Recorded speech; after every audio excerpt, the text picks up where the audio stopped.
Fala, gente amiga, tudo bom? Eu sou Carlos Lose e este é o Batata Diário, o seu programa de dicas do Diário do Capitão. E hoje nós vamos falar do 8º episódio de Picard, né, intitulado Fragmento.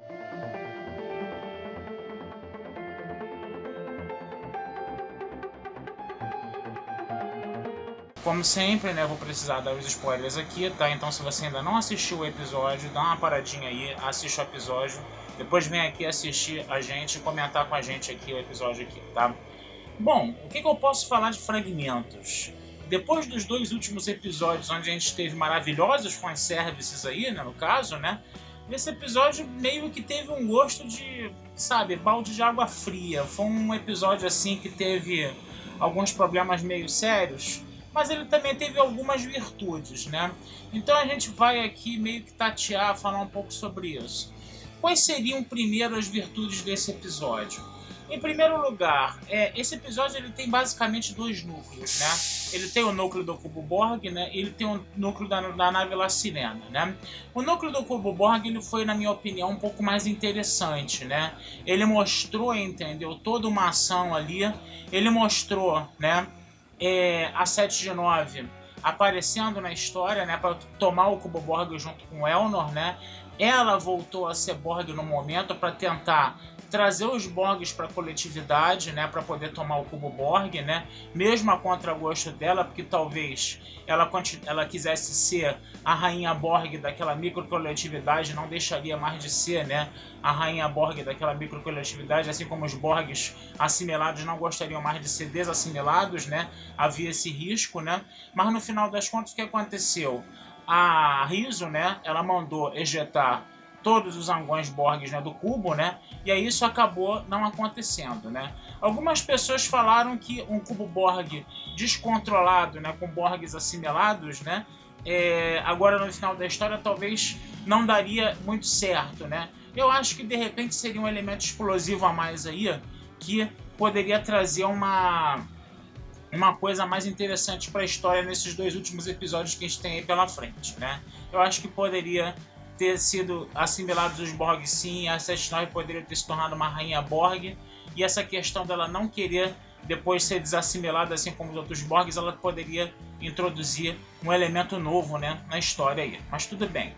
Mas mesmo assim foi um núcleo bom, né, no caso, né? Então eu gostei muito dessa parte aí do Cubo Borg no caso aí, certo? Agora, outra parte que foi interessante também foi ver o Santiago Cabreira ter a oportunidade de fazer todos os seus hologramas, né? O Santiago Cabreira, ele nada mais, nada menos interpretou do que 6 personagens, né? E os seus hologramas acabaram sendo uma espécie de alívio cômico, né, para a história, né? Ainda mais no ambiente da Sirena, que estava extremamente pesado, né? Nesse capítulo aí, né? Esse episódio ele também serviu, né, para amarrar todas as pontas soltas que a gente foi vendo ao longo da série, né, ao longo dos episódios, né, para a gente poder deixar os dois últimos episódios livres para a gente ter um bom desfecho da história, né? Então a gente viu toda a história do Rios, né, por causa o porquê dos traumas dele, né? A gente vê a Soja, né, se desenvolvendo cada vez mais como humana, né, buscando, vamos dizer assim, essas características humanas, o fato dela querer ser humana, ela fica um pouco mais em paz consigo mesma, né, no final do episódio, né, embora o episódio tenha sido inicialmente muito complicado nessa questão dela ser humana ou não, né, no caso, ela ainda vai ter alguns conflitos ainda, né.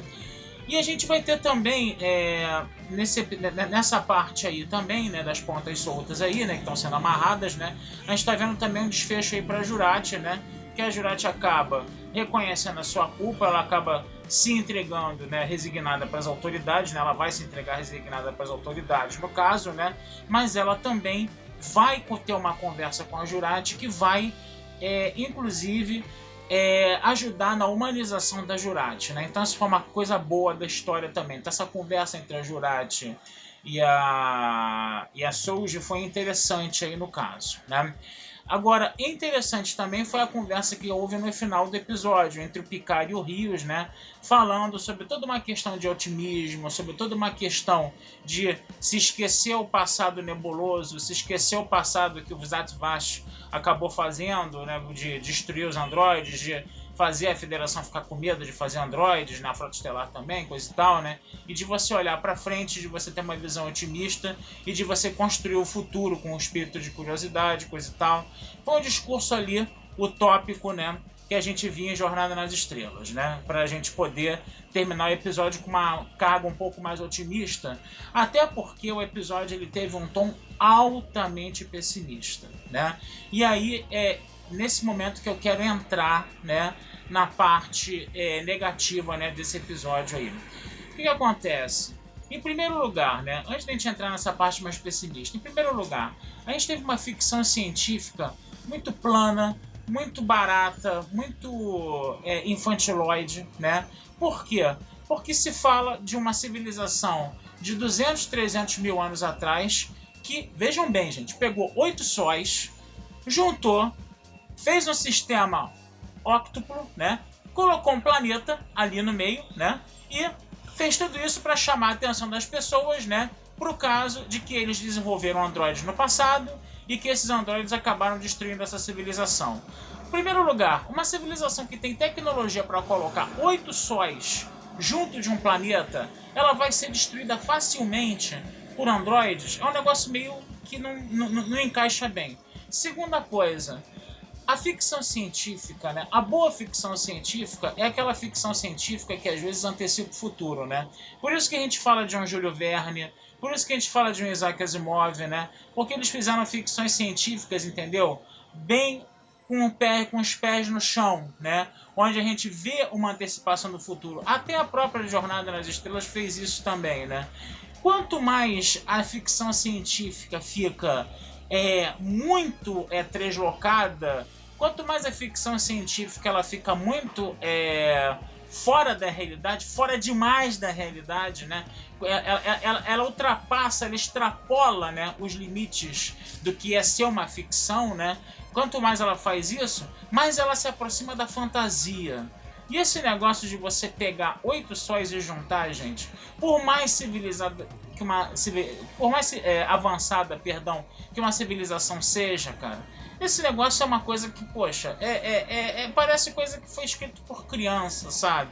Não tem uma... Não tem... é o tipo da coisa que você não consegue levar muito a sério, entendeu?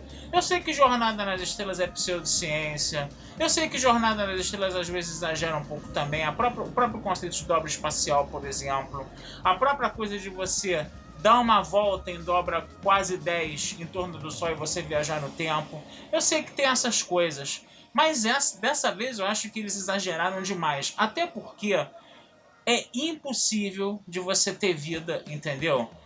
Num planeta que orbita 2 sóis. Né? Para começo de conversa, né? Num planeta que esteja próximo de 2 sóis, né? Aquilo que você vê em Guerra nas Estrelas de Tatooine, coisa e tal, aquilo é impossível. A radiação ali de 2 sóis torna impossível a vida no planeta. Agora imagina 8. Agora você imagina toda a força gravitacional que 8 estrelas próximas uma da outra fazem, entendeu, no espaço-tempo, deformam o espaço-tempo. As chamadas forças de maré, né, que a gente fala em astronomia, né, que são aquelas deformações no espaço-tempo que um campo gravitacional muito intenso produz, né? Que, por exemplo, você vê em Saturno, os anéis de Saturno. Os anéis de Saturno eram para ser uma lua, né? Mas aí as forças de maré fizeram o quê? Provavelmente fizeram, né? Fragmentaram aquela lua e transformaram em anéis. Entre Marte e Júpiter você tem um cinturão de asteroides, né? Era para ser um planeta, mas aí de repente a atração gravitacional de Júpiter muito violenta fragmentou esse planeta em milhares de asteroides, né? Então agora você imagina 8 estrelas ali, a força gravitacional, que é isso? Entendeu?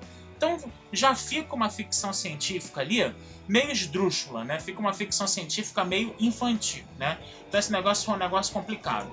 Agora, o que foi complicado mesmo, né, nesse episódio foi o pessimismo doentio desse episódio. Aquela coisa da advertência ser uma coisa tão terrível, que as pessoas não resistem. Aí você vê lá naquelas 8 romulanas rúnicas lá, comandadas pela Comodoro O, né, que agora a gente sabe que é uma, como é que a gente fala? Que é uma mestiça entre Romulana e Vulcana, né? Que ela chega, né, e mostra a tal da advertência para aquelas mulheres, e aquelas mulheres não aguentam ver aquela advertência, elas dão um tiro na cabeça, elas pegam uma pedra e começam a dar pedrada na cabeça, ou seja, suicídio em massa ali. E aí só a Rizzo, né, e a tia dela, que é a Hamda, né, a gente descobre que a Hamda é a tia dela, né, sobrevivem, mas a Hamda ainda fica meio lelé da cuca, no caso, né. A gente tem essa situação aí desse suicídio todo. A gente vê muito suicídio nesse episódio. Acho que nunca um episódio da franquia de Jornada nas Estrelas abordou tanto a questão do suicídio, né? E isso acabou tornando o episódio muito pesado, muito melancólico, muito depressivo. Você tem vontade de fazer terapia quando sai desse episódio. Aliás, esse episódio é uma imensa terapia de grupo, se a gente pensar nesse sentido aí, né? Porque quando você, né, vai para a nave, para a Sirena, no caso, né, a gente vê ali o Rios, né, falando do passado pregresso dele, que ele tinha um capitão que ele contava como um pai, que era o Vandermeer. O Vandermeer, ele precisa matar, né, ele precisa matar uma moça que é igualzinha a Souji e um como é que a gente fala, um diplomata, né, que era chamado Beautiful Flower, Flor Bonita. Cara, parece que foi um hippie que escreveu esse episódio, cara, coisa doida, né, o cara se chamar Flor Bonita, mas tudo bem, né. Aí esse Vandermeer, ele mata esses dois androides aí, porque eles eram na verdade androides, né, amando, entendeu, da Frota Estelar. Aí o Rios dá um esporro no Vandermeer, depois o Vandermeer se mata, né, cheio de culpa, né? Aí depois o Rios fica todo deprimido por causa disso, é por isso que ele é deprimido daquele jeito, né? A gente vê a Souji também com seus problemas existenciais, né? De ser humano ou não, de ser perseguido ou não, de ser culpada por toda aquela querela entre os Romulanos e a Federação, coisa e tal, e que a gente está vendo aí, de matar os sintéticos, coisa e tal, né? A gente vê também a Jurati ali também, falando também de como a advertência, né, atormenta ela, que a única forma dela se confortar da advertência é ela pensar em suicídio. Gente, ficou pesado demais isso, sabe? Eu acho que ficou muito pesado, ficou muito forte, entendeu? E eu acho que, sabe, não ficou de bom tom de novo esse tipo de coisa, né? Quer dizer, se o Picard no final do episódio ele faz aquele discurso mais otimista, se a Souji e a Jurati elas estão conversando e a Souji ela fica mais próxima de uma humanidade, né? Se você tem esses pontos positivos no episódio, é para meio que dar uma aplainada, é meio que para dar uma acalmada nesse clima altamente pessimista que o episódio teve, de você falar de suicídio 3 vezes no episódio, em 3 situações diferentes, né? Então, quer dizer, isso daí foi muito complicado. Só um último adendo, né? Já que a gente está falando da advertência, é interessante a gente perceber que na advertência aparece rapidamente o rosto do Data, né, nas visões da advertência, né, e aparece um gato também. A gente se pergunta seu Spot, né, que é o gato ou a gata do Data lá, coisa e tal, né. Então, gente, o episódio aí foi mais ou menos isso, né. Teve um fanservice da 7 de 9 novamente, né, que foi a parte boa da coisa, né, Teve essa coisa essas mensagens otimistas, né, dentro da La Sirena.